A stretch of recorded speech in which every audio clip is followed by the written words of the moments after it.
Yo, what's up? This is Chemistry, kekristenan tanpa misteri. Au!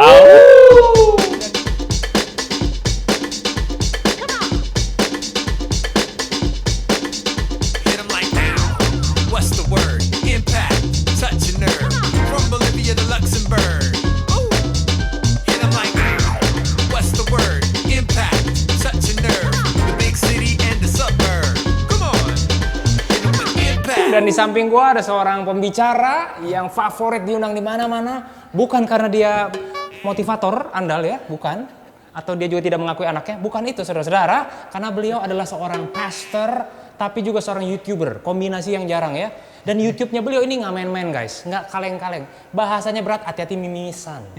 Bahasanya, makanya kita undang beliau ke acara Chemistry untuk menjelaskan satu tema, salvation, keselamatan, ya guys. So, perjalanan keselamatan itu out in out gimana Pastor?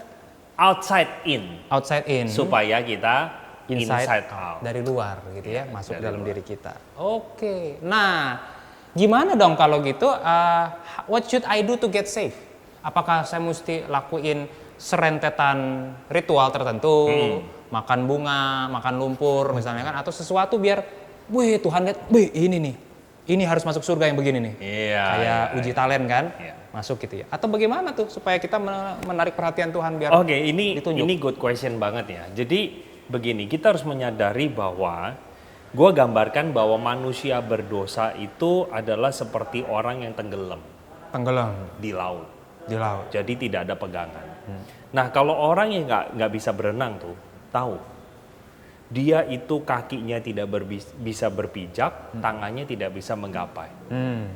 Jadi dia itu akan struggling bagaimanapun nggak akan bisa. Dia makin justru kesedot ke dalam. Itu orang berdosa seperti itu. Jadi kalau dia menganggap saya harus bisa menggapai sesuatu, nah itu boleh dicontohkan misalnya dengan perbuatan baik biasanya. Dia nggak bisa, karena dia mau menggapai bagaimana, dia nggak bisa. Usaha dia lakukan apapun tidak akan bisa menyelamatkan dirinya. Sekarang pertanyaannya bagaimana orang ini bisa selamat dari tenggelam? Harus ada bantuan orang luar yang tolongin dia. Putri Duyung misalnya. Putri Duyung, Dewa Zeus, nggak ada hubungan. Ya, jadi harus ada orang luar yang entah di kapal atau dia berenang yang menyelamatkan orang ini. Apalagi orang ini misalnya sudah dalam kondisi tenggelam. Lu kalau bahkan di dalam teori nyelam katanya ya, orang yang mau kita tolong lebih baik kita pingsanin. Pingsan ini. Nah, atau kita bikin dia tidak berdaya. Supaya gampang, nolongnya gampang. Karena kalau lu ribet waktu gue pegang nih, lu nggak percaya nih, Iya. lu berontak, Undang-undang. malah dua-duanya mati. Oke. Begitu. Jadi itulah gambaran manusia berdosa. Sehingga manusia berdosa tidak mampu menyogok Tuhan dengan segala kebaikan yang dia punya. Jadi artinya anugerah Allah itu tercurah bagi dirinya sehingga dia itu bisa sense, I need God. Aku butuh Tuhan. Begitu. Nah, sampai dia mengaku I need God, I want to believe in Jesus, saya mau percaya Yesus. Di belakang itu gue percaya sih ada satu dorongan atau kekuatan dari Allah Roh Kudus yang akhirnya menyadarkan dia. Bisa sadar pun itu dari dia. Bisa sadar pun itu dari dia. Memang dari sisi manusia kayaknya gue yang pilih Yesus. Memang kayaknya begitu. Tetapi Tuhan Yesus sebenarnya dalam Alkitab juga tekankan di dalam Yohanes 15 ayat 16 dia bilang Saya bukan tahu tuh. kamu. Karena begitu besar kasih Allah itu kan. Oh iya, haleluya. Pada mulanya Allah menciptakan langit dan bumi. Itu Wahyu 30. Wahyu 30. Daripada bingung, Pastor, kita minum dulu. Iya. Loh kok tinggal separuh? Siapa yang minum punya saya? Roh Kudus. Kan? Ini mendukakan. Bercanda. Segar. Oke, Pastor. Jadi yang bisa memang kita seolah-olah kayaknya kita yang pilih Tuhan. Tapi Tuhan sudah berkata di dalam Yohanes 15 ayat 16, bukan kamu yang pilih aku, tetapi aku yang pilih kamu. Aku yang pilih kamu. Karena aku yang pilih kamu, baru kamu bisa berespon kamu pilih aku. Begitu. Itulah yang disebut tadi outside In. masuk ke dalam. Baru setelah itu Tuhan katakan, karena setelah aku memilih kamu, ada tujuan sebenarnya. Iya. Tujuannya bukan sekedar masuk surga titik. Karena ayat itu berkata apa? Supaya kamu menghasilkan buah dan buahmu itu tetap. Nah, Yesus ini menarik sekali loh, Den. Kalau dia ngomong kata buah, itu bukan, maksudnya analoginya nggak kaleng-kaleng. Bukan buah kalengan ya? Bukan buah kalengan. Jadi buah asinan.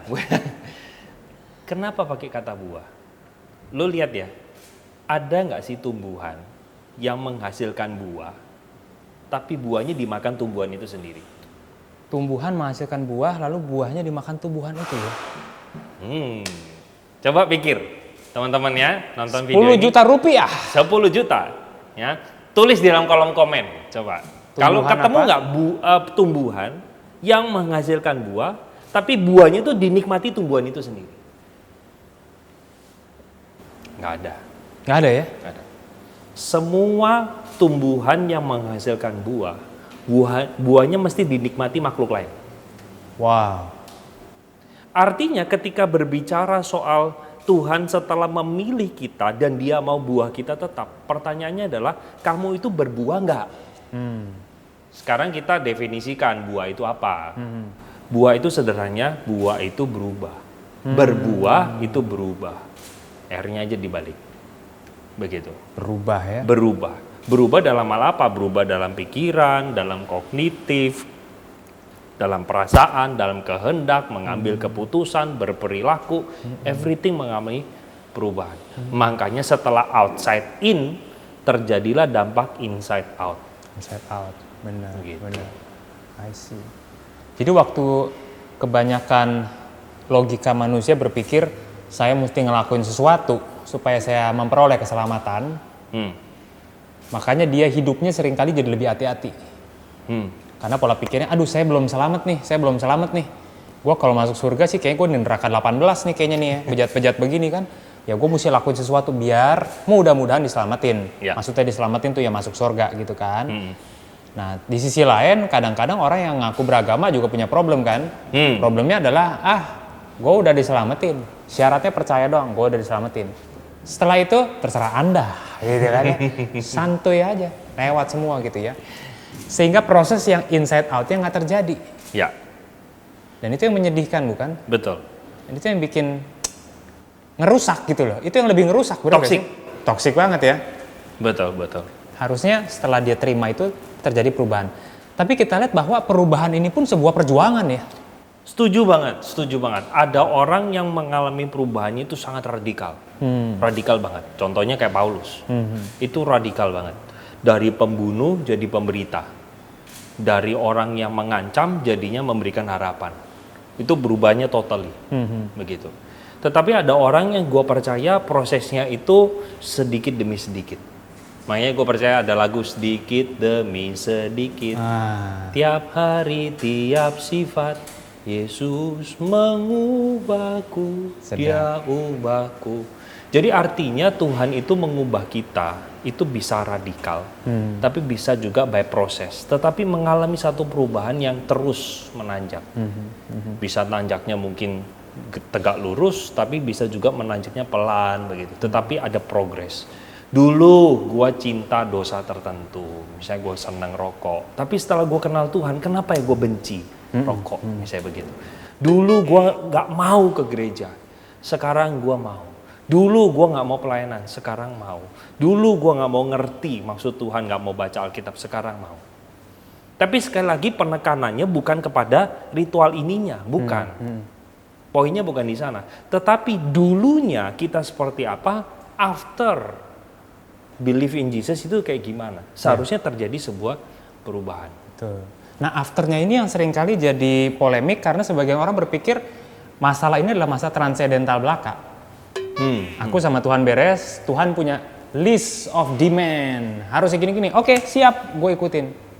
Sehingga kita yang seringkali diperdebatkan, ada satu penulis namanya Graham Johnston dalam bukunya tentang kekristenan postmodern. Berat, bos. Wah, dia bahas bahwa di Amerika orang tahu kekristenan itu anti aborsi, anti LGBT, anti ini segala macam. Kata dia kritik. Tapi orang nggak tahu kekristenan itu tentang apa. Yang cuman kelihatan adalah dia anti.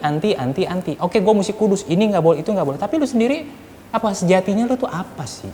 Isinya tuh apa? Karena kalau dia ngomong kasih pun, lu bakal punya banyak alasan. Oh, kasih harus begini, begitu, jadi hukum lagi ya.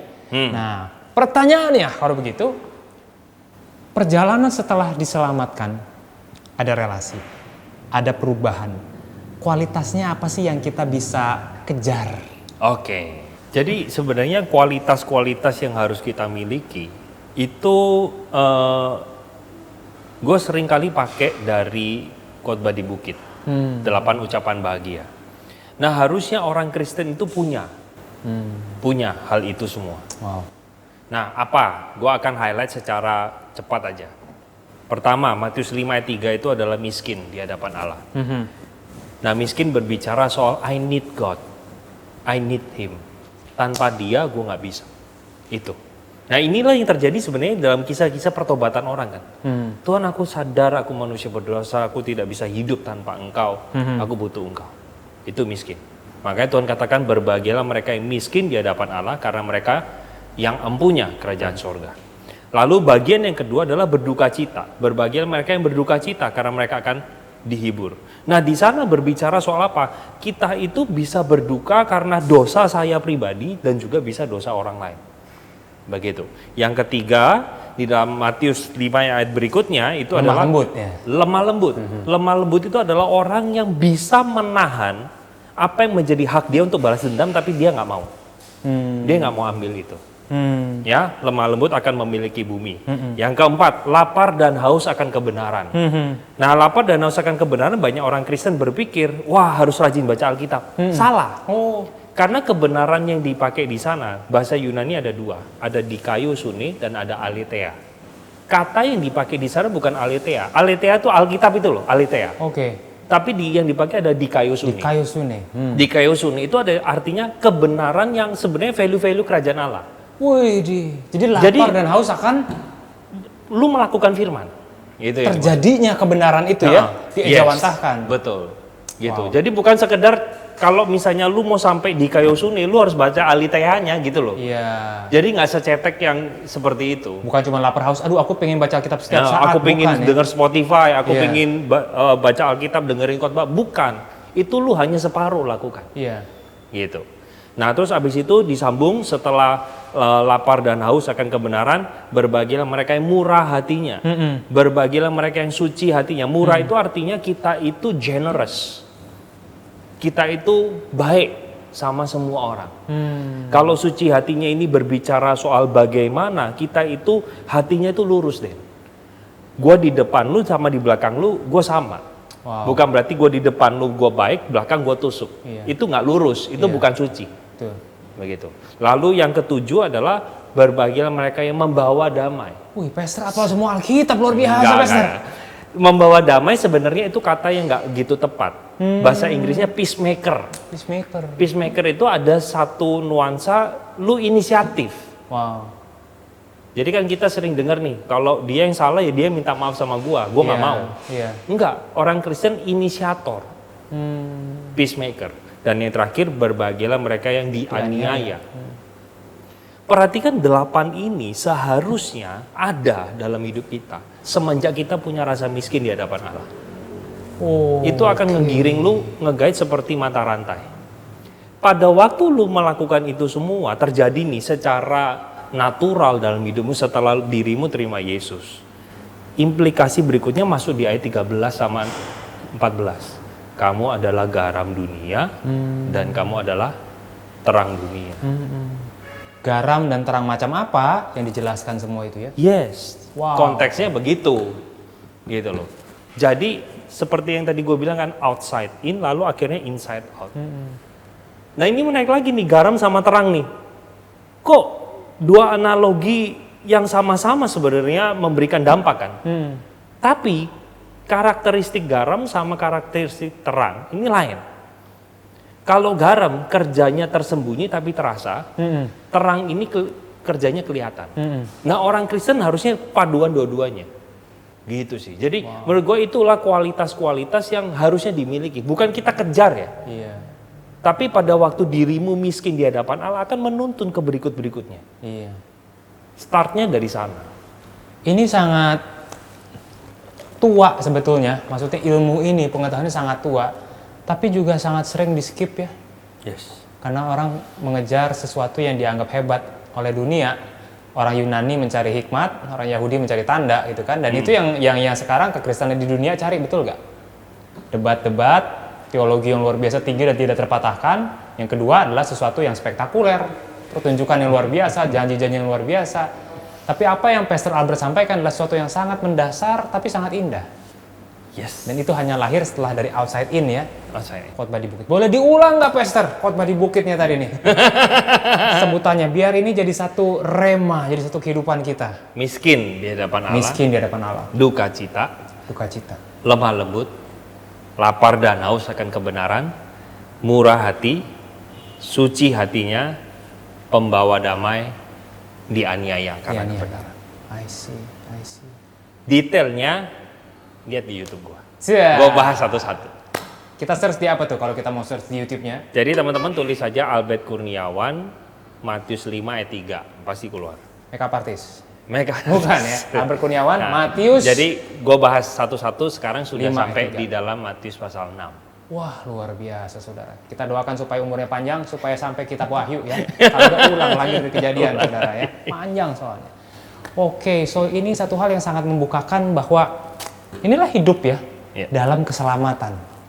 Kalau enggak kita bisa terjebak guys, kita juga bisa debat soal keselamatan ya enggak? Satu jalan, banyak jalan, lewat segala macam. Oh bisa, nggak ada ujungnya. Tapi habis ujung debat bisa ribut, bisa nggak enak. Ya. Dan kehidupan dalam keselamatan itu tak ada, tak terasa. Gontok-gontokan, Ya. doang, gitu kan ya.